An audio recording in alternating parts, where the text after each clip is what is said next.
वाहिगुरु जी का खालसा वाहिगुरु जी की फतेह। गुरु रू प्यारी साध संगत जी, असी कई लेखां विच पढ़दे हां कि जदों साडे निर्मल मन उते आत्मक प्रकाश दीयां झलकां पैंदियां हन तां साडा अनुभव खुलदा है।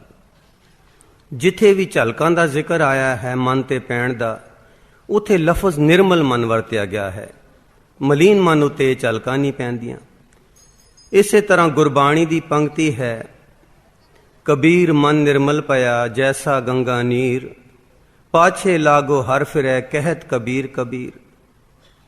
इस पंक्ति तो जाहिर होंदा है कि परमात्मा निर्मलता दा आशिक है।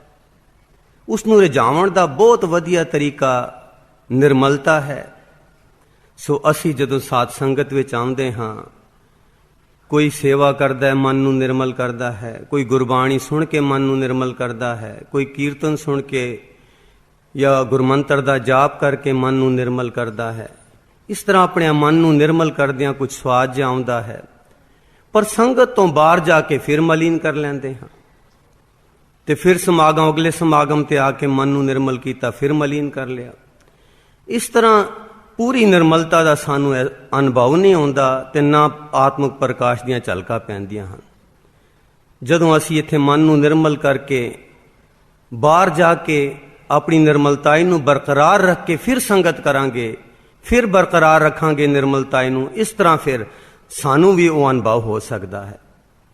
पर संगत तो बाहर इतना मन नूं मलीन करन दा मसाला है। टीवी देख लो, जे प्रोग्राम वधिया है तां सो मन नूं मलीन करदे हन।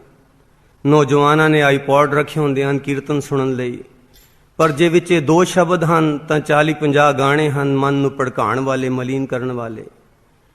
इंटरनेट दा रुझेवां है जिथे घंटिया बधी नौजवान भैणां वीर बैठे रहंदे हन। उस विच इतनी गंदगी है कि सालां दी निर्मलता नूं सकिंटां च मलीन बना दिंदी है। सो ये तो दृढ़ मन वालियां दी गल है, जिहड़ा संकल्प लैके जाए भी अगले समागम तक अपने मन नूं निर्मल रखना है। उस लई गुरमुख प्यारियां ने 3 लेख लिखे हैं, जिस विच मलीनता दा ते निर्मलता दा बयान किया गया है। लेखां दी असली कदर भी इस तरह ही है कि पढ़न सुनन नाल इन्नी कदर नहीं, उन्होंने कमा के जदों असीं सुखी होवांगे तां असीं इस दी घालना दी कदर पाए। सो आओ प्यार नाल सरवण करिए। इस विच एक नुकता यह भी दर्शाया गया है कि बाहर जाके अपनी निर्मलताई नूं असीं किवें बरकरार रख सकदे। मैल नूं समझण लई इस दे उल्ट निर्मलता दा ज्ञान जरूरी है। जिस तरह हनेरे दी अपनी कोई हस्ती नहीं है, ये सिर्फ चानण दी अणहोंद या गैर हाजरी तो उत्पन्न होंदा है, इसे तरह मैल दी भी अपनी कोई हस्ती नहीं है। ये सिर्फ माइकी मंडल विच हौमे वेड़े मन दे परम भुलावे दा परछावां, अक्स, प्रतिबिंब, भुल, अज्ञानता ते हनेरी है।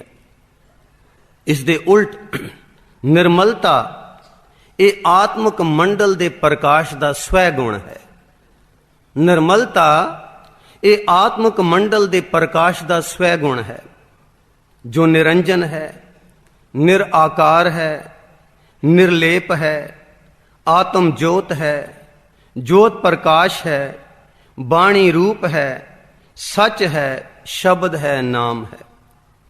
जिस तरह सूरज की रोशनी निर्मल होंदी है, पर बदलां, धुएं, धूड़ आदि नाल धुंधली हो जाती है, इसे तरह अंतर आत्मे वो आत्म ज्योत निर्मल है, पर जद इस दे प्रकाश दे उदाले माया दा छोड़, होमे दा भरम भुलावा, नीवें ख्यालां दे बदल, मायकी कर्मां दी धूड़, नीवी संगत दी रंगत, दूजे भाव दी धुंध, अंतशकरण दी हवाड़, मैं मेरी दा मैला गिलाफ चढ़ जाता है, तां आत्मक निर्मल प्रकाश तो असी वांझे रह जाते हैं।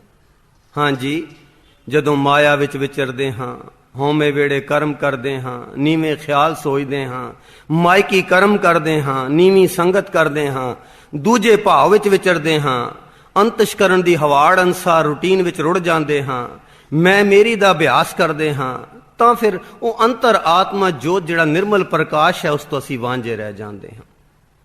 ਜਿਵੇਂ ਕਿ ਬਿਜਲੀ ਦਾ ਕਰੰਟ ਤਾਂ ਨਿਰਮਲ ਹੁੰਦਾ ਹੈ, ਪਰ ਬਲਬਾਂ ਦੇ ਅੱਡ-ਅੱਡ ਰੰਗ ਆਉਂਦੇ ਹਨ। ਇਹਨਾਂ ਬਲਬਾਂ ਦੀ ਰੰਗਤ ਅਨੁਸਾਰ ਸਾਨੂੰ ਰੰਗੀਨ ਰੋਸ਼ਨੀ ਮਿਲਦੀ ਹੈ।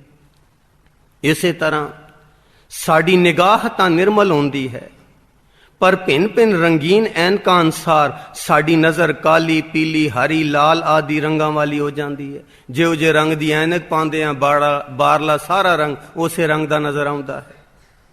ਸੋ ਅਸੀਂ ਆਪੋ ਆਪਣੀ ਰੰਗੀਨ ਮਨ ਦੀਆਂ ਐਨਕਾਂ ਵਾਲੀ ਰੰਗੀਨ ਮੈਲੀ ਦ੍ਰਿਸ਼ਟੀ ਨੂੰ ਹੀ ਨਿਰਮਲ ਤੇ ਸੱਚ ਸਮਝੀ ਬੈਠੇ ਹਾਂ।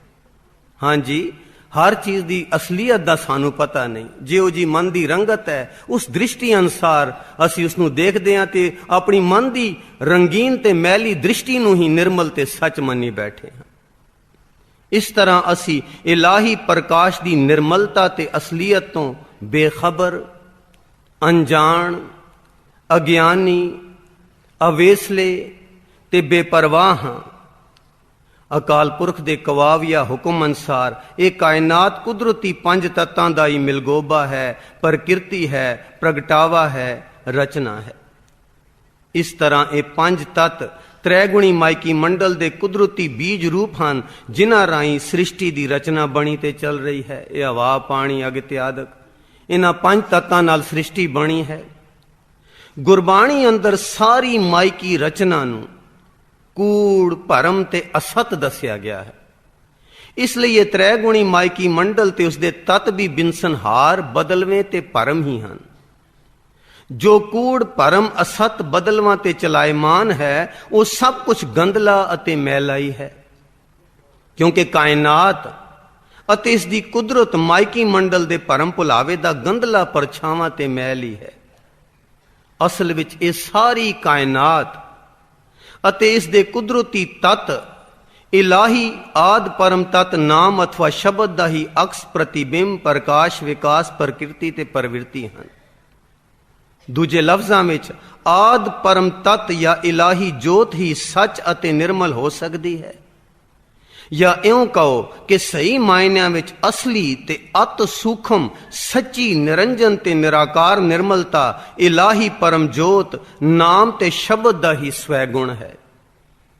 ਗੁਰਬਾਣੀ ਵਿੱਚ ਇਸ ਆਤਮਕ ਨਿਰਮਲਤਾ ਨੂੰ ਇਉਂ ਦਰਸਾਇਆ ਗਿਆ ਹੈ: ਨਿਰਮਲ ਸਾਚਾ ਏਕ ਤੂੰ, ਹੋਰ ਮੈਲ ਭਰੀ ਸਭ ਜਾਏ। ਨਿਰਮਲ ਸ਼ਬਦ, ਨਿਰਮਲ ਹੈ ਬਾਣੀ, ਨਿਰਮਲ ਜੋਤ ਸਭ ਮਾਹੇ ਸਮਾਣੀ। ਨਿਰਮਲ ਤੇ ਸਭ ਨਿਰਮਲ ਹੋਵੇ, निर्मल मनुआ हर शब्द पर होवे। कर कृपा जिसको नाम दिया, नानक सो जन निर्मल थिया। गुरमुखे मन निर्मल होवा, निर्मल हर गुण गाए राम। सच रते से निर्मले, होमे तज विकारा। निर्मल निराहार नह केवल, सूचे साचे ना लागे मैल। सूचे साचे ना लागे मल। कह नानक जिन मन निर्मल, सदा रहे गुर नाले। जिसनु तेरा अंग, सो निर्मली हूं निर्मला। नाम रते ते निर्मल देहा, निर्मल हंसा सदा सुख नेहा। आप पछाणे सोई जन निर्मल, बाणी शब्द सुनाएंदा। सदा निर्मल है जो सच राते, सदा निर्मल है जो सच राते। साच वस्या मन सोई। तू आप निर्मल, तेरे जन है निर्मल। गुर कै शब्द विचारे, हर नाम नामै सोई जन निर्मल। फिर मैला मूल ना होई। उपरलियां विचारां तो स्पष्ट है कि हरि दी आद परम जोत दा प्रकाश रूप नाम या शब्द ही निर्मल है। इस आत्म जोत प्रकाश तो बगैर होर सगल त्रैगुणी माइकी मंडल दी रचना ते इस रचना अंदर सारे कर्म क्रिया धर्म जोग साधन आदि मलीन ते मैले हैं। ध्यान देना जी, वो इतनी अत सूक्ष्म निर्मलता है आत्मक मंडल दी, आत्म जोत प्रकाश दी, कि इस आत्म जोत प्रकाश तो बगैर होर सगल त्रैगुणी माइकी मंडल दी रचना ਤੇ ਇਸ ਰਚਨਾ ਦੇ ਸਾਰੇ ਕਿਰਿਆ ਕਰਮ ਧਰਮ ਜੋਗ ਸਾਧਨ ਆਦਿ ਮਲੀਨ ਅਤੇ ਮੈਲੇ ਹਨ। ਚੌਜੁਗ ਮੈਲੇ ਮਲ ਭਰੇ ਜਿਨ ਮੁਖ ਨਾਮ ਨਾ ਹੋਏ। ਮਨ ਮੈਲੇ ਸਭ ਕਿਛ ਮੈਲਾ ਤਨ ਧੋਤੇ ਮਨ ਅੱਛਾ ਨਾ ਹੋਏ। ਹਉਮੈ ਮੈਲਾ ਜਗ ਫਿਰੈ ਮਰ ਜੰਮੈ ਵਾਰੋ ਵਾਰ। ਹਰ ਬਿਨ ਸਭ ਕਿਛ ਮੈਲਾ ਸੰਤੋ ਕਿਆ ਹਉ ਪੂਜ ਚੜਾਈ। ਮੈਲਾ ਬ੍ਰਹਮਾ ਮੈਲਾ ਇੰਦ ਰਉ ਮੈਲਾ ਮੈਲਾ ਹੈ ਚੰਦ। ਮੈਲਾ ਮਲਤਾ ਇਹ ਸੰਸਾਰ ਇਕ ਹਰ ਨਿਰਮਲ ਜਾਂ ਕਾ ਅੰਤ ਨਾ ਪਾਰ। ਮੈਲੇ ਬ੍ਰਹਮੰਡਾਏ ਕੈ ਈਸ ਮੈਲੇ ਨਿਸ ਬਾਸਰ ਦਿਨ ਤੀਸ। ਮੈਲਾ ਮੋਤੀ ਮੈਲਾ ਹੀਰ ਮੈਲਾ ਪਵਨ ਪਾਵਕ ਅਰਨੀਰ। ਮੈਲੇ ਸ਼ਿਵ ਸ਼ੰਕਰਾ ਮਹੇਸ਼ ਮੈਲੇ ਸਿੱਧ ਸਾਧਕ ਅਰਪੇਖ। ਮੈਲੇ ਜੋਗੀ ਜੰਗਮ ਜਟਾ ਸਹਿਤ ਮੈਲੀ ਕਾਇਆ ਹੰਸ ਸਮੇਤ। ਕਹਿ ਕਬੀਰ ਤੇ ਜਨ ਪਰਵਾਨ ਨਿਰਮਲ ਤੇ ਜੋ ਰਾਮੈ ਜਾਨ। ਮੈਲਾ ਹਰ ਕੇ ਨਾਮ ਬਿਨ ਜਿਉ ਨਾਮ ਬਿਨਾ ਸਭ ਜਗ ਹੈ ਮੈਲਾ ਦੂਜੇ ਭਰਮ ਪਦ ਖੋਈ। ਸੋ ਉੱਪਰਲੀ ਵਿਚਾਰਾਂ ਵਿੱਚ ਇਲਾਹੀ ਨਿਰਮਲਤਾ ਦੀ ਵਿਆਖਿਆ ਕੀਤੀ ਗਈ ਹੈ। ਹੁਣ ਗੁਰਬਾਣੀ ਦੀ ਰੋਸ਼ਨੀ ਵਿੱਚ ਮੈਲ ਦੀ ਬਾਬਤ ਵਿਚਾਰ ਕੀਤੀ ਜਾਂਦੀ ਹੈ। ਧੁੱਪ ਦੀ ਗਰਮੀ ਨਾਲ ਸਮੁੰਦਰ ਦਾ ਮਲੀਨ ਪਾਣੀ ਸਾਫ਼ ਤੇ ਹਲਕਾ ਹੋ ਕੇ ਭਾਫ ਦੀ ਸ਼ਕਲ ਵਿੱਚ ਆਕਾਸ਼ ਵੱਲ ਉੱਡ ਜਾਂਦਾ ਹੈ। ਜਦ ਇਹ ਭਾਫ ਜਾਂ ਬੱਦਲ ਪਹਾੜਾਂ ਨਾਲ ਟਕਰਾਉਂਦਾ ਹੈ ਤਾਂ ਬਰਸਾਤ ਦੀ ਸ਼ਕਲ ਵਿੱਚ ਧਰਤੀ ਤੇ ਵਰਦਾ ਹੈ। ਜਿਉਂ-ਜਿਉਂ ਇਹ ਨਿਰਮਲ ਭਾਫ ਤੋਂ ਬਣਿਆ ਹੋਇਆ ਪਾਣੀ ਧਰਤੀ ਦੇ ਗੰਧਲੇ ਵਾਯੂਮੰਡਲ ਵਿੱਚ ਦੀ ਲੰਘਦਾ ਹੈ, ਤਿਉਂ-ਤਿਉਂ ਇਹ ਪਾਣੀ ਮੁੜ ਗੰਧਲਾ ਹੁੰਦਾ ਜਾਂਦਾ ਹੈ। ਪਹਾੜਾਂ, ਨਾਲਿਆਂ, ਨਦੀਆਂ ਤੇ ਦਰਿਆਵਾਂ ਰਾਹੀਂ ਵਗਦਾ ਹੋਇਆ ਇਹ ਪਾਣੀ ਧਰਤੀ ਦੀ ਮਲੀਨਤਾ ਨਾਲ ਹੋਰ ਗੰਧਲਾ ਹੁੰਦਾ ਜਾਂਦਾ ਹੈ। ਇਸੇ ਤਰ੍ਹਾਂ ਆਕਾਸ਼ ਦੀ ਹਵਾ ਸਾਫ਼ ਸੁਥਰੀ ਹੁੰਦੀ ਹੈ, ਪਰ ਜਿਉਂ-ਜਿਉਂ ਧਰਤੀ ਦੇ ਵਾਯੂਮੰਡਲ ਦੀ ਧੂੜ, ਧੂਆਂ ਤੇ ਬਦਬੂ ਆਦਿ ਨਾਲ ਇਹ ਹਵਾ ਗੰਧਲੀ ਹੁੰਦੀ ਜਾਂਦੀ ਹੈ, ਤਿਉਂ-ਤਿਉਂ ਇਹ ਭਾਰੀ ਤੇ ਮੈਲੀ ਹੁੰਦੀ ਜਾਂਦੀ ਹੈ। ਸ਼ਹਿਰਾਂ ਵਿੱਚ ਵੀ ਧੂਏ, ਧੂੜ, ਨਾਲੀਆਂ ਦੀ ਬਦਬੂ ਤੇ ਕਾਰਖਾਨਿਆਂ ਦੀ ਗੰਦੀ ਹਵਾ ਨਾਲ ਇਹ ਨਿਰਮਲ ਹਵਾ ਗੰਧਲੀ ਹੋ ਜਾਂਦੀ ਹੈ। ਇਸੇ ਤਰ੍ਹਾਂ ਖੇਤਾਂ ਦੇ ਖੁੱਲੇ ਵਾਯੂਮੰਡਲ ਦੀ ਹਵਾ ਸ਼ਹਿਰਾਂ ਦੀ ਘਣੀ ਵਸੋਂ ਦੀ ਹਵਾ ਨਾਲੋਂ ਸਾਫ਼ ਸੁਥਰੀ ਤੇ ਤਾਜ਼ੀ ਹੁੰਦੀ ਹੈ। ਇਹਨਾਂ ਉਦਾਹਰਣਾਂ ਤੋਂ ਸਪਸ਼ਟ ਹੈ ਕਿ ਹਰ ਇੱਕ ਕੁਦਰਤੀ ਤੱਤ ਆਪਣੇ ਅਸਲੀ ਤੱਤ ਸਰੂਪ ਵਿੱਚ ਸਾਫ਼ ਅਤੇ ਨਿਰਮਲ ਹੁੰਦਾ ਹੈ। ਧਿਆਨ ਦੇਣਾ ਜੀ, ਇਲਾਹੀ ਨਿਰਮਲਤਾ ਦੇ ਮੁਕਾਬਲੇ ਤਾਂ ਸਭ ਕੁਝ ਮੈਲਾ ਹੈ। ਇਹ ਤੱਤ ਵੀ ਮੈਲੇ, ਸ੍ਰਿਸ਼ਟੀ ਵੀ ਮੈਲੀ, ਸਾਡੇ ਕਰਮ ਧਰਮ ਵੀ ਮੈਲੇ। ਪਰ ਜੇ ਇਲਾਹੀ ਨਿਰਮਲਤਾ ਨਾਲ ਮੁਕਾਬਲਾ ਨਾ ਕਰੀ, ਉਸਨੂੰ ਇੱਕ ਪਾਸੇ ਰੱਖੀਏ, ਤਾਂ ਫਿਰ ਇਹ ਜਿਹੜੇ ਕੁਦਰਤੀ ਤੱਤ ਹਨ ਆਪਣੇ ਅਸਲੀ ਸਰੂਪ ਵਿੱਚ ਸਾਫ਼ ਅਤੇ ਨਿਰਮਲ ਹੁੰਦੇ ਹਨ। ਪਰ ਜਦ ਇਹਨਾਂ ਤੱਤਾਂ ਨਾਲ ਹੋਰ ਮਲੀਨ ਜੁਜ਼ ਮਿਲਦੇ ਹਨ ਤਾਂ ਇਹ ਤੱਤ ਗੰਧਲੇ ਤੇ ਮਲੀਨ ਹੋ ਜਾਂਦੇ ਹਨ। ਸਮਝਣ ਵਾਲੀ ਜ਼ਰੂਰੀ ਗੱਲ ਇਹ ਹੈ ਕਿ ਕੁਦਰਤੀ ਤੱਤ ਜਿਹਾ ਕਿ ਰੋਸ਼ਨੀ, ਪਾਣੀ, ਅਗਨੀ, ਹਵਾ ਤੇ ਆਕਾਸ਼ ਆਪਣੇ ਆਪ ਵਿੱਚ ਨਿਰੋਲ ਤੇ ਸਾਫ਼ ਹੁੰਦੇ ਹਨ, ਪਰ ਜਦ ਇਹਨਾਂ ਤੱਤਾਂ ਉੱਤੇ ਹੋਰਨਾਂ ਚੀਜ਼ਾਂ ਦਾ ਅਸਰ ਜਾਂ ਅਕਸ ਪੈਂਦਾ ਹੈ ਤਾਂ ਉਹ ਤੱਤ ਮਲੀਨ ਪ੍ਰਤੀਤ ਹੁੰਦੇ ਹਨ, ਪਰ ਅਸਲ ਵਿੱਚ ਇਹ ਤੱਤ ਆਪਣੇ ਆਪ ਵਿੱਚ ਮੈਲ ਰਹਿਤ ਹੁੰਦੇ ਹਨ। ਉੱਪਰਲੀਆਂ ਉਦਾਹਰਣਾਂ ਵਿੱਚ ਜੋ ਮੈਲ ਦਰਸਾਈ ਗਈ ਹੈ ਉਹ ਸਭ ਤ੍ਰੈਗੁਣੀ ਮਾਇਕੀ ਮੰਡਲ ਦਾ ਪਰਛਾਵਾਂ ਜਾਂ ਰੰਗਤ ਹੈ।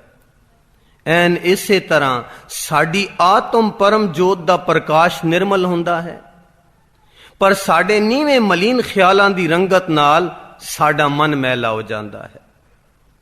ਇਹ ਸਾਡੀ ਅੰਦਰਲੀ ਮੈਲ ਸਾਡੀ ਆਪੂ ਲਾਈ ਹੋਈ ਹੈ। ਧਿਆਨ ਦੇਣਾ ਜੀ, ਨੀਵੇਂ ਖਿਆਲ ਕਿਉਂ ਆਪ ਹੀ ਅਸੀਂ ਸੋਚਦੇ ਹਾਂ।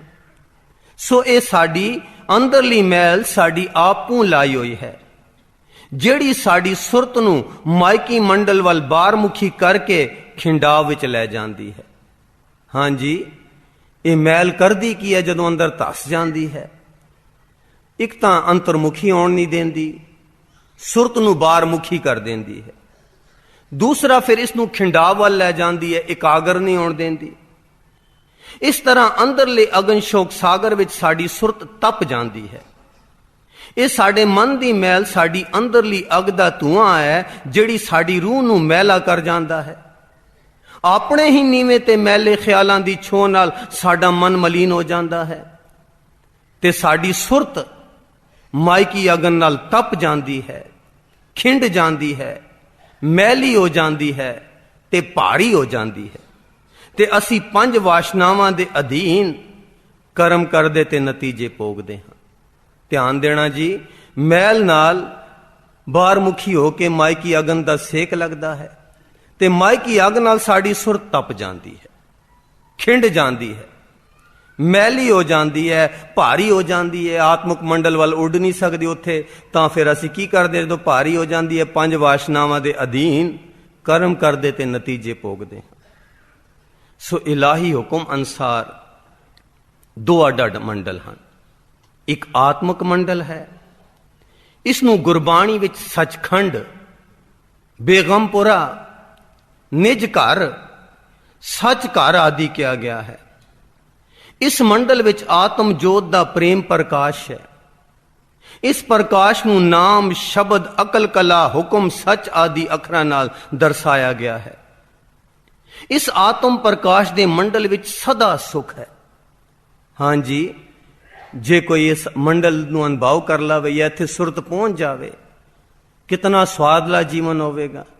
ਕਿਉਂਕਿ ਇਸ ਮੰਡਲ ਵਿੱਚ ਕਦੀ ਦੁੱਖ ਹੈ ਹੀ ਨਹੀਂ, ਸਦੀ ਵੀ ਸੁਖ ਹੈ। ਇੱਥੇ ਮਾੜਾ ਮੋਟਾ ਖੇੜਾ ਨਹੀਂ ਕਿ ਘੰਟਾ 2 ਘੰਟਾ ਬੰਦਾ ਖੁਸ਼ ਰਿਹਾ ਫਿਰ ਉਦਾਸ। ਇੱਥੇ ਸਦੀਵੀ ਖੇੜਾ ਹੈ, ਸਦੀਵੀ ਚਾਉ ਹੈ, ਸਦਾ ਚਾਨਣ ਹੈ। ਇੱਥੇ ਸਦੀਵੀ ਨਿਰਮਲਤਾ ਹੈ, ਸਦ ਜੀਵਨ ਹੈ, ਤਤ ਗਿਆਨ ਹੈ, ਪ੍ਰੀਤ, ਪ੍ਰੇਮ, ਸਹਿਜ, ਦਇਆ, ਖਿਮਾ, ਗੁਰਪ੍ਰਸਾਦ, ਨਦਰ, ਹੁਕਮ, ਨਾਮ, ਸ਼ਬਦ ਦਾ ਪ੍ਰਵੇਸ਼ ਹੈ। ਅਤੇ ਇਸ ਮੰਡਲ ਵਿੱਚ ਹਉਮੈ, ਮੈਲ, ਦੁੱਖ, ਕਲੇਸ਼, ਮੌਤ, ਆਵਾਗਮਨ, ਅਗਿਆਨਤਾ, ਭਰਮ, ਹਨੇਰ, ਪਾਪ, ਜਮ ਆਦਿ ਦਾ ਅਭਾਵ ਹੈ। ਨਾ ਦੁੱਖ ਹੈ, ਨਾ ਕਲੇਸ਼ ਹਨ, ਨਾ ਕੋਈ ਚਿੰਤਾਵਾਂ ਹਨ, ਨਾ ਮੌਤ ਹੈ। ਬੇਗਮਪੁਰਾ ਸ਼ਹਿਰ ਕੋ ਨਾਮ, ਦੁੱਖ ਅੰਧੋ ਨਹੀਂ ਤੈ ਠਾਉ। ਗੁਰਬਾਣੀ ਤਾਂ ਸੱਚ ਹੈ, ਦੁੱਖ ਅੰਧੋ ਨਹੀਂ ਤੈ ਠਾਉ। ਸੁਖ ਮਹਿਲ ਜਾਂ ਕੇ ਊਚ ਦੁਆਰੇ, ਤਾਂ ਮੈਂ ਵਾਸੈ ਭਗਤ ਪਿਆਰੇ।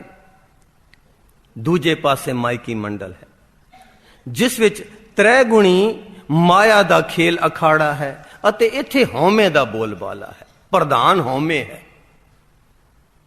ਇਸ ਮਾਇਕੀ ਮੰਡਲ ਵਿੱਚ ਹਉਮੈ, ਪਰਮ, ਹਨੇਰ, ਮੈਲ, ਦੂਜਾ ਭਾਵ, ਈਰਖਾ, ਦ્વੈਤ, ਸਾੜਾ, ਪਾਪ, ਪੁੰਨ, ਦੁੱਖ, ਕਲੇਸ਼, ਜਮ, ਨਰਕ, ਸੁਰਗ, ਮੌਤ, ਆਵਾਗਮਨ, ਅਗਿਆਨਤਾ, ਕਰਮ, ਧਰਮ, ਕਾਮ, ਕ੍ਰੋਧ, ਲੋਭ, ਮੋਹ, ਆਸਾ, ਮਨਸਾ, ਤ੍ਰਿਸ਼ਨਾ, ਘਿਰਨ ਆਦਿ ਦਾ ਵਰਤਾਰਾ ਹੈ। ਇਸ ਮਾਇਕੀ ਮੰਡਲ ਨੂੰ ਗੁਰਬਾਣੀ ਵਿੱਚ ਇਉਂ ਦਰਸਾਇਆ ਗਿਆ ਹੈ। ਮਾਇਆ, ਮਮਤਾ, ਮੋਹਣੀ, ਜਿਨ ਵਿਣ ਦੰਤਾ ਜਗ ਖਾਇਆ। ਮਨਮੁਖ ਖਾਦੇ, ਗੁਰਮੁਖ ਉਬਰੇ, ਜਿਨੀ ਸੱਚ ਨਾਮ ਚਿਤ ਲਾਇਆ। ਮਾਈ ਮਾਇਆ ਛਲ, ਤ੍ਰਿਣ ਕੀ ਅਗਨ ਮੇਘ ਕੀ ਛਾਇਆ। ਗੋਬਿੰਦ ਭਜਨ ਬਿਨ ਹੜਕਾ ਜਲ। ਮਾਇਆ ਮੋਹ ਭਉ ਜਲ ਹੈ ਅਵਦੂ, ਸ਼ਬਦ ਤਰੈ ਕੁਲ ਤਾਰੀ। ਮਾਇਆ ਮੋਹ ਅੰਧ ਅੰਧਾਰਾ, ਹਉਮੈ ਮੇਰਾ ਪਸਰਿਆ ਪਾਸਾਰਾ। ਅੰਧਿਨ ਜਲਤ ਰਹਿ ਦਿਨ ਰਾਤੀ, ਗੁਰਬਿਨ ਸ਼ਾਂਤ ਨਾ ਹੋਈ ਹੈ। ਬਿਨ ਕਰਮਾ ਸਭ ਭਰਮ ਪੁਲਾਈ। ਮਾਇਆ ਮੋਹ ਬਹੁਤ ਦੁੱਖ ਪਾਈ। ਮਨਮੁਖ ਅੰਧੇ ਠੌਰ ਨਾ ਪਾਈ। ਬਿਸ਼ਟਾ ਕਾ ਕੀੜਾ ਬਿਸ਼ਟਾ ਮਾਹੇ समाई। माया मोह सगल जग छाया। कामण देख काम लोभाया। सुत कंचन स्यों हेत वदाया। सब किछ अपना इक राम पर आया। माया मोह जग भर में कर मुस्से खबर न होए। काम क्रोध मन हिर लिया मन मुख अंधा लोए। माया भुयंगम सर्प है जग घेरिया बिख खाए। माया मोह दुख सागर है बिख दुत्तर तरया न जाए। मेरा मेरा कर दे पच मुए होमे करत विहाए। असल विच मैल दा मुढ़ला कारण जीव दी होमे ही है। होमे दी कल्पना द्वारा साडी अडरी हस्ती ते मैं मेरी बनदी है। हाँ जी, ये मैल दा मुढ़ला कारण इसकी जड़ साडी होमे है। ਜਦੋਂ ਹਉਮੈ ਆ ਗਈ ਸਾਡੇ ਵਿੱਚ, ਸਾਨੂੰ ਆਪਣੀ ਅਡਰੀ ਹਸਤੀ ਪ੍ਰਤੀਤ ਹੁੰਦੀ ਹੈ, ਫਿਰ ਮੈਂ ਮੇਰੀ ਉਪਜਦੀ ਹੈ। ਤੇ ਹਉਮੈ ਦੇ ਭਰਮ ਭੁਲਾਵੇ ਵਿੱਚੋਂ ਹੀ ਕਾਮ, ਕ੍ਰੋਧ, ਲੋਭ, ਮੋਹ, ਹੰਕਾਰ ਉਪਜਦੇ ਹਨ, ਜਿਨ੍ਹਾਂ ਦੇ ਅਸਰ ਹੇਠ ਅਨੇਕਾਂ ਨੀਵੇਂ ਤੇ ਮੈਲੇ ਖਿਆਲ, ਮੈਲੇ ਤਰੰਗ, ਮੈਲੇ ਵਲਵਲੇ ਭਾਵਨਾਵਾਂ, ਈਰਖਾ, ਦ્વੈਤ, ਰੋਸੇ, ਗਿਲੇ, ਸ਼ੱਕ, ਸਾੜਾ, ਕੁਲਝਣਾ, ਵੈਰ ਵਿਰੋਧ, ਘਿਰਨਾ ਆਦਿ ਦੀਆਂ ਅਨੇਕਾਂ ਵਾਸ਼ਨਾਵਾਂ ਉਤਪੰਨ ਤੇ ਪ੍ਰਵਿਰਤ ਹੁੰਦੀਆਂ ਹਨ। ਹਉਮੈ ਤੋਂ ਮੈਂ ਮੇਰੀ ਉਪਜਦੀ ਹੈ। ਹਉਮੈ ਤੋਂ ਹੀ ਕਾਮ, ਕ੍ਰੋਧ, ਲੋਭ, ਮੋਹ, ਹੰਕਾਰ ਉਪਜਦੇ ਹਨ ਤੇ ਉਹਨਾਂ ਦੇ ਅਸਰ ਹੇਠ ਫਿਰ ਇਹ ਨੀਵੇਂ ਤਰੰਗ ਉਪਜਦੇ ਹਨ, ਖੁਦਗਰਜ਼ੀ ਦੇ, ਸ਼ੱਕ ਦੇ, ਰੋਸੇ, ਗਿਲੇ ਦੀ, ਈਰਖਾ, ਦ્વੈਤ, ਸਾੜਾ, ਕੁਲਝਣਾ ਦੇ। ਇਹ ਸਾਰੀਆਂ ਵਾਸ਼ਨਾਵਾਂ ਜਾਂ ਨੀਵੇਂ ਖਿਆਲ ਇਹ ਹਉਮੈ ਵੇੜੇ ਮਨ ਦੀ ਮੈਲ ਹੈ। ਗੁਰਬਾਣੀ ਵਿੱਚ ਵੀ ਮਾਨਸਿਕ ਮੈਲ ਦਾ ਮੁੱਢਲਾ ਕਾਰਨ ਹਉਮੈ ਤੇ ਇਸ ਤੋਂ ਉਪਜਿਆ ਹੋਇਆ ਦੂਜਾ ਭਾਵ ਹੀ ਦੱਸਿਆ ਗਿਆ ਹੈ। ਮਨਮੁਖ ਮੈਲੇ ਮਲ ਭਰੇ, ਹਉਮੈ ਤ੍ਰਿਸ਼ਨਾ ਵਿਕਾਰ। ਜਗ ਹਉਮੈ ਮੈਲ ਦੁਖ ਪਾਇਆ, ਮਲ ਲਾਗੀ ਦੂਜੈ ਭਾਏ। ਮਲ ਹਉਮੈ ਧੋਤੀ ਕਿਵੇਂ ਨਾ ਉਤਰੈ, ਜੇ ਸੋ ਤੀਰਥ ਨਾਏ। ਬਹੁ-ਬਿਤ ਕਰਮ ਕਮਾਮ ਦੇ ਦੂਣੀ, ਮਲ ਲਾਗੀ ਆਏ। ਪੜਿਆ ਮੈਲ ਨਾ ਉਤਰੈ, ਪੁੱਛੋ ਗਿਆਨੀਆਂ ਜਾਏ। ਮਨ ਮੈਲਾ ਹੈ ਦੂਜੇ ਭਾਏ, ਮੈਲਾ ਚੌਕਾ ਮੈਲੇ ਥਾਏ। ਮੈਲਾ ਖਾਏ ਫਿਰ ਮੈਲ ਵਧਾਏ, ਮਨਮੁਖ ਮੈਲ ਦੁਖ ਪਾਵਣਿਆ। ਹਉਮੈ ਮਾਇਆ ਮੈਲ ਹੈ, ਮਾਇਆ ਮੈਲ ਭਰੀ ਜੈ ਰਾਮ। ਨਾਨਕ ਨਾਮ ਰਤੇ ਸੇ ਨਿਰਮਲ, ਔਰ ਹਉਮੈ ਮੈਲ ਭਰੀ ਜੈ। ਹਉਮੈ ਮੈਲਾ ਜਗ ਫਿਰੈ, ਮਰ ਜੰਮੈ ਵਾਰੋ ਵਾਰ। ਹਉਮੈ ਅੰਤਰ ਮੈਲ ਹੈ, ਸ਼ਬਦ ਨਾ ਕਾਢੈ ਧੋਏ। ਨਾਨਕ ਬਿਨ ਨਾਮੇ ਮੈਲਿਆ ਮੂਏ, ਜਨਮ ਪਦਾਰਥ ਖੋਏ। ਸੋ ਗੁਰਬਾਣੀ ਵਿੱਚ ਇਸ ਮੈਲ ਨੂੰ ਹੋਰ ਸਪਸ਼ਟ ਕਰਕੇ ਇਉਂ ਦਰਸਾਇਆ ਗਿਆ ਹੈ। ਜਨਮ ਜਨਮ ਕੀ ਇਸ ਮਨ ਕੋ ਮਲ ਲਾਗੀ, ਕਾਲਾ ਹੋਵਾ ਸਿਆ। ਖਨਲੀ ਤੋਤੀ ਉਜਲੀ ਨਾ ਹੋਵਈ, ਜੇ ਸੋ ਤੋਵਣ ਪਾਓ। ਜੇ ਤਾਂ ਮੋਹ ਪ੍ਰੀਤ ਸਵਾਦ, ਸਭਾ ਕਾਲਖ ਦਾਗਾ ਦਾਗ। ਦਾਗ ਦੋਸ਼ ਮੋ ਚਲਿਆ ਲਾਏ, ਦਰਗਹਿ ਬੈਸਣ ਨਾਹੀ ਜਾਏ। ਕੋਟ ਤੀਰਥ ਮਜਨ ਇਸ਼ਨਾਨਾ, ਇਸ ਕਲ ਮੈਂ ਮੈਲ ਭਰੀ ਜੈ। सोई मलीन दीनहीन जिस प्रभ बिसराना, करने हार न बुझई आप गने बेगाना। हर बिन सब किछ मैला संतो, क्या हों पूज चढ़ाई। अंतर लोभ मन मैले मल लाए, मैले कर्म करे दुख पाए। कूड़ो कूड़ करे वापारा, कूड़ बोल दुख पाएंदा। नाम बिना सब जग है मैला, दूजे परम पद खोई। माया मोह सबल है भारी, मोह कालख दाग लगी जै।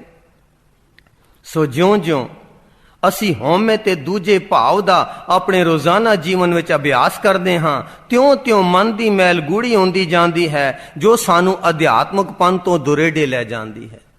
ਧਿਆਨ ਦੇਣਾ ਜੀ, ਅਸੀਂ ਕਿਤਨੀ ਜ਼ੋਰ ਲਾਉਂਦੇ ਹਾਂ ਕਿ ਜੇ ਮੈਂ ਕਵਾਂ ਉਹ ਪੂਰਾ ਹੋ ਜਾਏ, ਮੇਰੀ ਗੱਲ ਮੰਨੀ ਜਾਏ। ਕੋਸ਼ਿਸ਼ ਕਰਦੇ ਹਾਂ ਕਿ ਆਪਣੀ ਹਉਮੈ ਦੀ, ਆਪਣੀ ਮੈਂ ਮੇਰੀ ਦੀ ਪੂਰਤੀ ਕਰੀਏ। ਜਦੋਂ ਪੂਰਤੀ ਹੋ ਜਾਂਦੀ ਅਸੀਂ ਖੁਸ਼ ਹੁੰਦੇ ਹਾਂ, ਪਰ ਹੁੰਦਾ ਕੀ ਹੈ, ਤਿਉਂ-ਤਿਉਂ ਮਨ ਦੀ ਮੈਲ ਹੋਰ ਗੂੜੀ ਹੁੰਦੀ ਜਾਂਦੀ ਹੈ ਤੇ ਅਧਿਆਤਮਕ ਪੰਥ ਤੋਂ ਅਸੀਂ ਦੁਰੇਡੇ ਚਲੇ ਜਾਂਦੇ ਹਾਂ। ਫਿਰ ਦੁਹਰਾ ਦਈ ਮਹਾਂਪੁਰਖਾਂ ਦੇ ਲਫ਼ਜ਼ਾਂ 'ਚ ਕਿ ਜਿਉਂ-ਜਿਉਂ ਅਸੀਂ ਹਉਮੈ ਅਤੇ ਦੂਜੇ ਭਾਵ ਦਾ ਆਪਣੇ ਰੋਜ਼ਾਨਾ ਜੀਵਨ ਵਿੱਚ ਅਭਿਆਸ ਕਰਦੇ ਹਾਂ, ਤਿਉਂ-ਤਿਉਂ ਮਨ ਦੀ ਮੈਲ ਗੂੜੀ ਹੁੰਦੀ ਜਾਂਦੀ ਹੈ, ਜੋ ਸਾਨੂੰ ਅਧਿਆਤਮਕ ਪੰਥ ਤੋਂ ਦੁਰੇਡੇ ਲੈ ਜਾਂਦੀ ਹੈ। ਸੋ ਮੁੜ-ਮੁੜ ਯਾਦ ਕਰਕੇ ਦੁਹਰਾਉਣ ਨਾਲ ਇਹ ਮੈਲ ਸਾਡੇ ਹਿਰਦੇ ਦੀਆਂ ਡੂੰਘਿਆਈਆਂ ਤੇ ਅੰਤਸ਼ਕਰਨ ਵਿੱਚ ਉਤਰਦੀ ਜਾਂਦੀ ਹੈ। ਇਸ ਤਰ੍ਹਾਂ ਸਾਡੀਆਂ ਰੁਚੀਆਂ, ਸਾਡਾ ਸੁਭਾਅ, ਆਚਰਣ ਤੇ ਸ਼ਖਸੀਅਤ ਵੀ ਨੀਵੀਂ, ਮਲੀਨ ਤੇ ਘਿਰਣਤ ਹੁੰਦੀ ਜਾਂਦੀ ਹੈ ਤੇ ਸਾਡਾ ਜੀਵਨ ਦੁਖਦਾਈ ਤੇ ਨਰਕੀ ਬਣਦਾ ਜਾਂਦਾ ਹੈ। ਧਿਆਨ ਦੇਣਾ ਜੀ, ਅਸੀਂ ਤਾਂ ਸਵਾਦ ਆਉਣ ਲੱਗ ਪਿਆ ਮੈਲ ਵਿੱਚ। ਮੈਲੇ ਕਰਮ ਕਰਦੇ ਹਾਂ, ਮੈਲੇ ਖਿਆਲ ਸੋਚਦੇ ਹਾਂ, ਮੈਲ ਨੂੰ ਅੰਦਰ ਤਸਾ ਦਿੰਦੇ ਹਾਂ। ਜਿਉਂ-ਜਿਉਂ ਮੈਲ ਦਾ ਅਭਿਆਸ ਕਰਦੇ ਹਾਂ, ਅੰਤਸ਼ਕਰਨ ਧੱਸਦੀ ਹੈ ਤੇ ਜਦੋਂ ਧੱਸਦੀ ਹੈ, ਨਤੀਜਾ ਕੀ ਹੁੰਦਾ ਹੈ? ਆਪਣਾ ਆਚਰਣ ਤੇ ਸ਼ਖਸੀਅਤ ਤਾਂ ਗੰਦਾ ਬਣਾਉਂਦੇ ਹੀ ਹਾਂ, ਆਪਣੇ ਜੀਵਨ ਨੂੰ ਦੁਖਦਾਈ ਤੇ ਨਰਕਮਈ ਬਣਾ ਦਿੰਦੇ ਹਾਂ। ਐਸੇ ਮਲੀਨ ਤੇ ਘਿਰਣਤ ਸੁਭਾਅ ਤੇ ਆਚਾਰ ਨਾਲ ਸਾਡੇ ਘਰਾਂ ਤੇ ਸਮੁੱਚੇ ਸੰਸਾਰ ਦੇ ਵਾਤਾਵਰਣ ਉੱਤੇ ਵੀ ਭੈੜਾ ਅਸਰ ਪੈਂਦਾ ਜਾ ਰਿਹਾ ਹੈ, ਜਿਸ ਕਰਕੇ ਦੁਨੀਆ ਵਿੱਚ ਅਸ਼ਾਂਤੀ, ਵੈਰ ਵਿਰੋਧ, ਝਗੜੇ ਤੇ ਲੜਾਈਆਂ ਵੱਧ ਰਹੀਆਂ ਹਨ। ਸੋ ਨੀਵੇਂ ਖਿਆਲਾਂ ਤੇ ਕਿਰਣਤ ਸੁਭਾਅ ਦਾ ਸਭ ਤੋਂ ਜ਼ਿਆਦਾ ਹਾਨੀਕਾਰਕ ਅਸਰ ਸਾਡੇ ਰੋਜ਼ਾਨਾ ਜੀਵਨ ਦੇ ਹਰ ਇੱਕ ਖਿਆਲ, ਸੋਚਣੀ, ਚਿਤਵਨੀ, ਵਿਚਾਰ, ਵਲਵਲੇ, ਭਾਵਨਾ, ਗਿਆਨ, ਨਿਸ਼ਚੇ, ਕਰਮ, ਧਰਮ, ਸਾਡੇ ਵਰਤਾਵੇ, ਕਹਿਣੀ, ਰਹਿਣੀ, ਬਹਿਣੀ ਆਦਿ ਉੱਤੇ ਪੈਂਦਾ ਹੈ ਤੇ ਸਾਡੇ ਕਾਰ ਵਿਹਾਰ ਤੇ ਆਚਾਰ ਵਿੱਚ ਪ੍ਰਗਟ ਹੁੰਦਾ ਹੈ, ਜਿਸ ਨਾਲ ਸਾਡਾ ਸਮੁੱਚਾ ਜੀਵਨ ਮੈਲਾ, ਦੁਖਦਾਈ ਤੇ ਕਿਰਣਤ ਹੁੰਦਾ ਜਾਂਦਾ ਹੈ। ਇੱਥੇ ਹੀ ਬਸ ਨਹੀਂ, ਇਹਨਾਂ ਨੀਵੇਂ ਖਿਆਲਾਂ, ਮਲੀਨ ਸੋਚਣੀ, ਕਿਰਣਤ ਵਰਤਾਵੇ, ਰੋਸੇ, ਗਿੱਲੇ, ਸਾੜੇ ਆਦਿ ਨੂੰ ਕੋਟ-ਕੋਟ ਕੇ ਅਸੀਂ ਆਪਣੇ ਹਿਰਦੇ ਵਿੱਚ ਬੇਅੰਤ ਮਿਸਲਾਂ ਤੇ ਗੰਢਾਂ ਬਣਾਈਆਂ ਹੋਈਆਂ ਹਨ। ਗੰਢਾਂ ਬਣਾਈ ਜਾਂਦੇ ਹਨ ਤੇ ਜਦ ਕਿਸੇ ਦੀ ਯਾਦ ਆਉਣ ਨਾਲ ਉਸ ਦੀ ਮਿਸਲ ਖੁੱਲਦੀ ਹੈ ਤਾਂ ਉਸ ਵਿੱਚੋਂ ਐਸੀ ਜ਼ਹਿਰੀਲੀ ਹਵਾ ਨਿਕਲਦੀ ਹੈ ਕਿ ਸਾਡਾ ਤਨ, ਮਨ, ਕ੍ਰੋਧ ਤੇ ਕਿਰਣਾਂ ਨਾਲ ਸੜ ਬਲ ਜਾਂਦਾ ਹੈ। ਅਸੀਂ ਕਈਆਂ ਨੂੰ ਤਾਂ ਇਉਂ ਕਹਿੰਦਿਆਂ ਵੀ ਸੁਣਿਆ ਹੈ, ਨਹੀਂ ਤੂੰ ਉਸ ਮਨਹੂਸ ਦਾ ਨਾਮ ਕਿਉਂ ਲਿਆ? ਉਸ ਦੀ ਯਾਦ ਆਉਣ ਨਾਲ ਮੈਨੂੰ ਸਣਕਪਣੀ ਅੱਗ ਲੱਗ ਗਈ। ਇਹੋ ਜਿਹੀਆਂ ਜ਼ਹਿਰੀਲੀ ਮੈਲ ਨਾਲ ਭਰੀਆਂ ਹੋਈਆਂ ਅਨੇਕਾਂ ਗੰਢਾਂ ਜਾਂ ਮਿਸਲਾਂ ਅਸੀਂ ਆਪਣੇ ਹਿਰਦੇ ਦੀਆਂ ਡੂੰਘਾਈਆਂ ਵਿੱਚ ਸਾਂਭ ਕੇ ਰੱਖੀਆਂ ਹੋਈਆਂ। ਕੈਸੀ ਦੁੱਖ ਦੀ ਗੱਲ ਹੈ ਕਿ ਜਿਸ ਹਿਰਦੇ ਵਿੱਚ ਅਕਾਲ ਪੁਰਖ ਦਾ ਨਿਰਮਲ ਨਾਮ, ਸ਼ਬਦ, ਪ੍ਰੀਤ ਤੇ ਪ੍ਰੇਮ ਭਾਵਨਾ, ਰਸ ਅਤੇ ਚਾਉ ਭਰਨਾ ਸੀ, ਉੱਥੇ ਇਹੋ ਜਿਹੇ ਮਲੀਨ, ਕਿਰਣਤ ਤੇ ਅਤਿਅੰਤ ਜ਼ਹਿਰੀਲੀ ਭਾਵਨਾਵਾਂ ਵਾਲੀਆਂ ਗੰਢਾਂ ਜਾਂ ਮਿਸਲਾਂ ਦੀ ਰੂੜੀ ਆਪਣੇ ਹਿਰਦੇ ਦੇ ਆਂਗਣ ਜਾਂ ਸਟੋਰ ਵਿੱਚ ਸਾਂਭ ਕੇ ਰੱਖੀ ਬੈਠੇ ਹਾਂ ਅਤੇ ਫਿਰ ਵੀ ਆਪਣੇ ਆਪ ਨੂੰ ਭਲੇ ਭਲੇਰੇ ਤੇ ਧਰਮੀ ਬਣਨ ਦਾ ਦਾਅਵਾ ਕਰਦੇ ਹਾਂ। ਜਿਸ ਹਿਰਦੇ ਵਿੱਚ ਸ਼ਬਦ, ਨਾਮ, ਪ੍ਰੇਮ ਭਾਵਨਾ, ਰਸ ਤੇ ਚਾਹ ਹੁੰਦਾ ਸੀ, ਉੱਥੇ ਤਾਂ ਲੋਕਾਂ ਦੀਆਂ ਮਿਸਲਾਂ ਰੱਖੀਆਂ ਹਨ ਤੇ ਫਿਰ ਵੀ ਅਸੀਂ ਆਪਣੇ ਆਪ ਨੂੰ ਧਰਮੀ ਤੇ ਭਲੇ ਭਲੇਰੇ ਬਣਨ ਦਾ ਦਾਅਵਾ ਕਰਦੇ ਹਾਂ। ਸੋ ਇਹੋ ਜਿਹੇ ਮਲੀਨ ਭਾਵਨਾਵਾਂ ਨਾਲ ਭਰੇ ਹੋਏ ਹਿਰਦਿਆਂ ਵਿੱਚ ਉਹ ਨਿਰਮਲ ਸੱਚ, ਨਾਮ ਅਥਵਾ ਸ਼ਬਦ ਕਿਸ ਤਰ੍ਹਾਂ ਵਸ ਸਕਦਾ ਹੈ? ਨਿਰਮਲ ਹੋਵੇ ਤਾਂ ਨਿਰਮਲ ਚੀਜ਼ ਅੰਦਰ ਸਮਾਵੇ। ਸੋ ਇਹੋ ਜਿਹੇ ਮਲੀਨ ਭਾਵਨਾਵਾਂ ਨਾਲ ਭਰੇ ਹੋਏ ਹਿਰਦਿਆਂ ਵਿੱਚ ਨਿਰਮਲ ਸੱਚ, ਨਾਮ ਅਥਵਾ ਸ਼ਬਦ ਕਿਸ ਤਰ੍ਹਾਂ ਵਸ ਸਕਦਾ ਹੈ? ਗੁਰਬਾਣੀ ਇਸ ਗੱਲ ਦੀ ਗਵਾਹੀ ਭਰਦੀ ਹੈ, ਮਨ ਮੈਲੇ ਭਗਤ ਨਾ ਹੋਵਈ। ਹਾਂਜੀ, ਮਨ ਮੈਲੇ ਭਗਤ ਨਾ ਹੋਵਈ, ਨਾਮ ਨਾ ਪਾਇਆ ਜਾਏ। ਜਿਤਨੀ ਮਰਜ਼ੀ ਅਸੀਂ ਕੋਸ਼ਿਸ਼ ਕਰੀਏ, ਜਦ ਤੱਕ ਮਲੀਨਤਾ ਦਾ ਸਿਲਸਿਲਾ ਜਾਰੀ ਹੈ, ਨਾਮ ਦੀ ਆਸ ਰੱਖਣੀ ਵੀ ਮੂਰਖਤਾ ਹੈ। ਮਨ ਮੈਲੇ ਭਗਤ ਨਾ ਹੋਵਈ, ਨਾਮ ਨਾ ਪਾਇਆ ਜਾਏ। ਕਿਰਿਆਚਾਰ ਕਰੇ ਖਟ ਕਰਮਾ, ਇਤਰਾ ਤੇ ਸੰਸਾਰੀ, ਅੰਤਰ ਮੈਲ ਨਾ ਉਤਰੇ ਹੋਂ ਮੈਂ ਬਿਨ ਗੁਰਬਾਜੀ ਹਾਰੀ। ਮਨ ਮੈਲੇ ਸਭ ਕਿਛ ਮੈਲਾ, ਤਨ ਧੋਤੇ ਮਨ ਹਛਾ ਨ ਹੋਏ। ਸਿੱਧਾ ਕੇ ਆਸਣ ਜੇ ਸਿੱਖੈ, ਇੰਦਰੀ ਵਸ ਕਰ ਕਮਾਏ, ਮਨ ਕੀ ਮੈਲ ਨ ਉਤਰੇ ਹੋਂ ਮੈਂ ਮੈਲ ਨ ਜਾਏ। ਮੈਲਾ ਮਲਤਾ ਇਹ ਸੰਸਾਰ, ਇੱਕ ਹਰ ਨਿਰਮਲ ਜਾਂਕਾ ਅੰਤ ਨਾ ਪਾਰ। ਇਹੋ ਕਾਰਨ ਹੈ ਕਿ ਭਾਵੇਂ ਅਸੀਂ ਪਾਠ, ਪੂਜਾ, ਧਰਮ, ਕਰਮ, ਦਾਨ, ਪੁੰਨ, ਜੋਗ, ਸਾਧਨ ਆਦਿ ਤਾਂ ਬਹੁਤ ਕਰਦੇ ਹਾਂ, ਪਰ ਸਾਡੀ ਧਾਰਮਿਕ ਕਿਰਿਆ ਥਾਂ ਹੀ ਨਹੀਂ ਪੈਂਦੀ ਤੇ ਸਾਡੀ ਆਤਮਿਕ ਤਰੱਕੀ ਨਹੀਂ ਹੁੰਦੀ। ਕਈ ਜਗਿਆਸੂ ਇਹ ਸ਼ਿਕਾਇਤ ਕਰਦੇ ਹਨ ਕਿ ਸਾਨੂੰ ਤਾਂ 10-12 ਸਾਲ ਸੰਗਤ ਵਿੱਚ ਆਉਂਦਿਆਂ ਹੋ ਗਿਆ, ਸਾਨੂੰ ਤਾਂ ਨਾ ਕੋਈ ਝਲਕਾ ਵਜਾ, ਨਾ ਆਤਮਿਕ ਤਰੱਕੀ ਹੋਈ। ਸੋ ਜਦ ਮੈਲ ਹੈ ਹਿਰਦੇ ਵਿੱਚ, ਮਲੀਨਤਾ ਦਾ ਸਿਲਸਿਲਾ ਉਸੇ ਤਰ੍ਹਾਂ ਜਾਰੀ, ਮਨ ਨੂੰ ਨਿਰਮਲ ਨਹੀਂ ਬਣਾਇਆ, ਤਾਂ ਕਾਰਨ ਇਹੀ ਹੈ ਕਿ ਮਨ ਮਲੀਨ ਹੈ ਤੇ ਪਾਠ, ਪੂਜਾ, ਧਰਮ, ਕਰਮ, ਦਾਨ, ਪੁੰਨ ਆਦਿ ਕਰਦੇ ਹੋਏ ਵੀ ਸਾਡੀ ਇਹ ਧਾਰਮਿਕ ਕਿਰਿਆ ਥਾਂ ਨਹੀਂ ਪੈਂਦੀ ਤੇ ਸਾਡੀ ਆਤਮਿਕ ਤਰੱਕੀ ਨਹੀਂ ਹੁੰਦੀ। ਸੋ ਜਗਿਆਸੂਆਂ ਦੀ ਇਹ ਆਮ ਸ਼ਿਕਾਇਤ ਹੁੰਦੀ ਹੈ ਕਿ ਜੀ ਪਾਠ ਜਾਂ ਸਿਮਰਨ ਕਰਦਿਆਂ ਹੋਇਆ ਮਨ ਨਹੀਂ ਟਿਕਦਾ। ਇਸ ਦਾ ਮੁੱਢਲਾ ਕਾਰਨ ਇਹ ਹੈ ਕਿ ਸਾਡਾ ਮਨ ਬਾਹਰਮੁਖੀ ਹੋ ਕੇ ਮਾਇਕੀ ਮੰਡਲ ਵਿੱਚ ਇਤਨਾ ਚੰਚਲ ਤੇ ਮਲੀਨ ਹੋ ਗਿਆ ਹੈ ਕਿ ਇਸ ਨੂੰ ਟਿਕਣ ਜਾਂ ਇਕਾਗਰ ਹੋਣ ਦੀ ਜਾਚ ਹੀ ਨਹੀਂ। ਪਿੱਛੇ ਪੜਿਆ ਕਿ ਜਦੋਂ ਮੈਲ ਅੰਦਰ ਧੱਸਦੀ ਹੈ ਤਾਂ ਬਿਰਤੀ ਨੂੰ ਬਾਹਰਮੁਖੀ ਕਰਦੀ ਹੈ। ਸੋ ਕਈ ਜਨਮਾਂ ਤੋਂ ਬਾਹਰਮੁਖੀ ਹੁੰਦੇ ਹੁੰਦੇ ਸਾਨੂੰ ਬਾਹਰਮੁਖੀ ਹੋਣ ਦੀ ਆਦਤ ਪੈ ਗਈ ਹੈ, ਟਿਕਣ ਦੀ ਜਾਚ ਹੀ ਭੁੱਲ ਗਈ। ਇਸ ਦਾ ਮੁੱਢਲਾ ਕਾਰਨ ਇਹ ਹੈ ਕਿ ਸਾਡਾ ਮਨ ਬਾਹਰਮੁਖੀ ਹੋ ਕੇ ਮਾਇਕੀ ਮੰਡਲ ਵਿੱਚ ਇਤਨਾ ਚੰਚਲ ਤੇ ਮਲੀਨ ਹੋ ਗਿਆ ਹੈ ਕਿ ਇਸ ਨੂੰ ਟਿਕਣ ਜਾਂ ਇਕਾਗਰ ਹੋਣ ਦੀ ਜਾਚ ਹੀ ਨਹੀਂ। ਜਨਮਾਂ ਤੋਂ ਸਾਡਾ ਮਨ ਇਹ ਪੁੱਠਾ ਮਾਇਕੀ ਚਰਖਾ ਚਲਾਉਂਦਾ ਆ ਰਿਹਾ ਹੈ ਤੇ ਸਾਡਾ ਬਾਹਰਮੁਖੀ ਮਾਇਕੀ ਬਿਰਤੀ ਵਾਲਾ ਮਨ ਅਤ ਮਲੀਨ ਹੋ ਚੁੱਕਿਆ ਹੈ। ਇੱਕ ਤਾਂ ਮਲੀਨ ਹੁੰਦਾ ਹੈ, ਇੱਕ ਅਤ ਮਲੀਨ ਹੋ ਚੁੱਕਿਆ ਹੈ। ਇਸ ਲਈ ਇਹਨਾਂ ਬਾਹਰਮੁਖੀ ਚੰਚਲ ਬਿਰਤੀਆਂ ਜਾਂ ਖਿਆਲਾਂ ਨੂੰ ਮੋੜ ਕੇ ਅੰਤਰਮੁਖੀ ਇਕਾਗਰ ਕਰਨਾ ਅਤਿਅੰਤ ਕਠਿਨ ਹੈ। ਪਰ ਬਿਰਤੀਆਂ ਨੂੰ ਅੰਤਰਮੁਖੀ ਇਕਾਗਰ ਕੀਤੇ ਬਗੈਰ ਨਾਮ ਸਿਮਰਨ ਤੇ ਸ਼ਬਦ ਸੁਰਤ ਦੀ ਲੀਨਤਾ ਨਹੀਂ ਹੋ ਸਕਦੀ। ਸਿਮਰਨ ਦਾ ਮਤਲਬ ਕੀ? ਇਕਾਗਰ ਹੋਣਾ। ਤੋ ਇਕਾਗਰ ਹੋਏ ਬਗੈਰ ਤਾਂ ਨਾਮ ਸਿਮਰਨ ਤੇ ਸ਼ਬਦ ਵਿੱਚ ਲੀਨਤਾ ਨਹੀਂ ਹੋ ਸਕਦੀ। ਸਾਡੇ ਅੰਦਰ ਆਤਮਿਕ ਜੋਤ ਨਿਰਮਲ ਹੈ, ਜੋ ਸਰਬ ਗੁਣ ਭਰਪੂਰ ਹੈ। ਜਦ ਇਸ ਜੋਤ ਦੇ ਉਦਾਲੇ ਹਉਮੈ ਦਾ ਛੋੜ ਚੜ ਜਾਂਦਾ ਹੈ ਤਾਂ ਇਸ ਗਿਲਾਫ ਜਾਂ ਛੋੜ ਉਤੇ ਨੀਵੇਂ ਬਾਹਰਮੁਖੀ ਮਾਇਕੀ ਖਿਆਲਾਂ ਦੀ ਰੰਗਣ ਜਾਂ ਮੈਲ ਆਪ ਮੁਹਾਰੇ ਚੜਦੀ ਜਾਂਦੀ ਹੈ। ਇਸੇ ਹਉਮੈ ਦੇ ਗਿਲਾਫ ਨੂੰ ਮਨ ਕਿਹਾ ਜਾਂਦਾ ਹੈ। ਸੋ ਜੋਤ ਦੀ ਰੋਸ਼ਨੀ ਤਾਂ ਉਸੇ ਤਰ੍ਹਾਂ ਹੁੰਦੀ ਹੈ, ਪਰ ਬਲਬ ਦੇ ਮੈਲੇ ਸ਼ੀਸ਼ੇ ਅਥਵਾ ਮਨ ਵਿੱਚ ਦੀ ਜੋ ਰੋਸ਼ਨੀ ਬਾਹਰ ਵੱਲ ਪ੍ਰਕਾਸ਼ਿਤ ਹੁੰਦੀ ਹੈ ਉਹ ਮੱਧਮ ਤੇ ਮੈਲੀ ਹੁੰਦੀ ਜਾਂਦੀ ਹੈ। ਜੋਤ ਦੇ ਉਦਾਲੇ ਉਹ ਜਿਹੜਾ ਸਾਡਾ ਮਨ ਹੈ ਉਹ ਮਲੀਨ ਹੋਇਆ ਪਿਆ ਹੈ। ਇਸ ਕਰਕੇ ਅੰਦਰਲੀ ਜੋਤ ਦੇ ਜਿਹੜਾ ਪ੍ਰਕਾਸ਼ ਹੈ ਉਹ ਮਲੀਨਤਾ ਅਨੁਸਾਰ ਧੁੰਦਲਾ ਬਾਹਰ ਵੱਲ ਪ੍ਰਕਾਸ਼ਿਤ ਹੁੰਦਾ ਹੈ, ਪੂਰਨ ਰੂਪ ਵਿੱਚ ਨਹੀਂ ਹੁੰਦਾ। ਜੇ ਮਨ ਇੱਕਦਮ ਨਿਰਮਲ ਹੋ ਜਾਏ ਤਾਂ ਉਹ ਜੋਤ ਦਾ ਪ੍ਰਕਾਸ਼ ਉਸੇ ਤਰ੍ਹਾਂ ਨਿਰਮਲਤਾ ਵਿੱਚ ਬਾਹਰ ਪ੍ਰਗਟ ਹੋਵੇ।